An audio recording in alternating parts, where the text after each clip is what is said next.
Hello, it's Deborah from the attic, and I'm here with an update on a journal that I made for a cookery course. But before I show you that, I just want to take a couple of minutes just to tell you about the cookery course that I was on, because I've had quite a lot of questions about it. So it was in the southwest of France. It was just south of Bergerac. The cookery school itself is called Les Caulins, and it's a really small cookery course. It's run by a husband and wife team who are Emma and John, and they're two very welcoming, very warm hosts who just happen to be a superb chef and an award-winning sommelier. So having a drinks expert as part of the package means that you get some fabulous local wines. We were treated to fresh, light lunches, and we had beautiful four-course dinners in the evening. And all the time we were learning little gems of cookery and wine wisdom. And John and Emma are as generous with their time and knowledge as they are with the carefully selected wines. So a notebook, or in my case a journal, was absolutely essential. And the course goes beyond cooking and quaffing, and I think I'm quite a good home cook, but in the 5 days of this course I learned so much about how to prepare meals in advance, and just as importantly, how to be a good host when my guests arrived. So the professional tips and tricks that I learned here are going to make meals with friends in the future much easier and much less daunting. We had trips out. We went to two local markets, we went to a chocolate factory and a local vineyard, and everything was done at a really relaxing pace. There was plenty of downtime, so you could absorb all of the information, or if you wanted, you could doze in the sunshine. There were practical things that I liked about this as well. I had a huge double bedroom with a massive double bed and a really high standard finished bathroom. It had a very large walk-in shower, and of course both of those rooms had shutters and large windows, and it was lovely in the morning to open the windows and just throw back the shutters and let the light flood in. So if you're lucky enough to be there in the warmer months, you can enjoy the private pool as well, but you will need to subscribe to the newsletter, because the growing reputation of this cookery school means that they book out almost immediately. I'll provide the links to their website below this video, and I'm going to move on and I'm going to share my completed journal, and thank goodness I did take it with me, because every sentence was an education and I made loads of notes. And you can probably get an idea of just how many extra notes I added by how thick the book is. It's absolutely crammed now.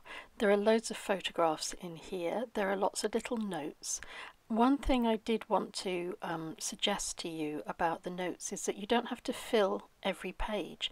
You can write just a single little introduction on a page about what the photo is about, or you can just list what it is that's going on in the photo. The notes don't even have to relate to photographs. And of course there are these little extra tags that you can slip into the pouches, and that's if you want to add anything a little bit more private. But here's an example, just a simple little note about what's going on the photograph, just as a reminder that this was a lovely lunch.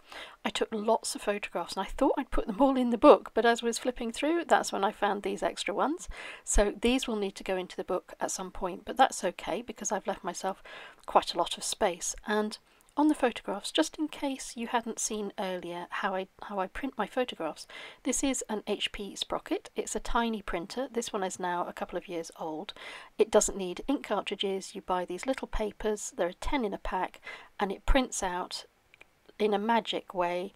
I don't know about technology, but somehow it prints out these pretty little pictures, and they're not the best quality in the world, but as a reminder of an experience, I find they work perfectly well.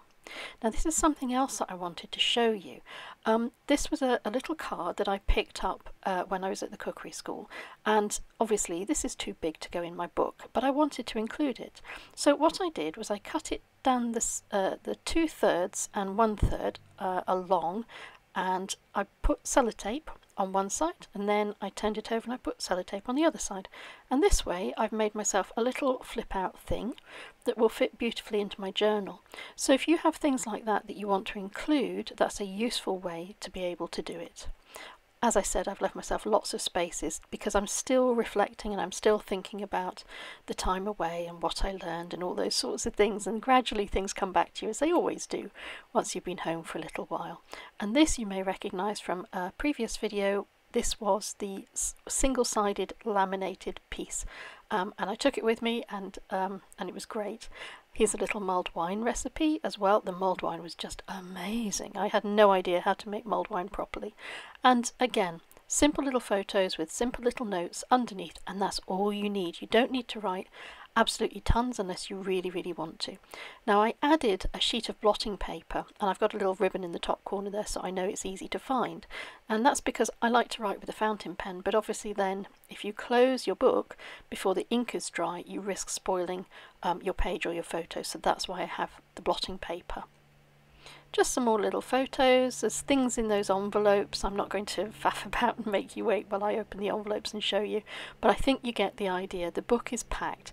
I must have added about 30 photographs to this, I think, over the course of my 5 days, because the way that I did it was at the end of each day I printed out my photos so that they were ready the next morning. I could sit in that lovely terrace in the sunshine and I could write my notes from the day before, and that way it was all very, very fresh in my mind. So thank you very much for your time. Thank you for watching as always, and until we meet again, take care.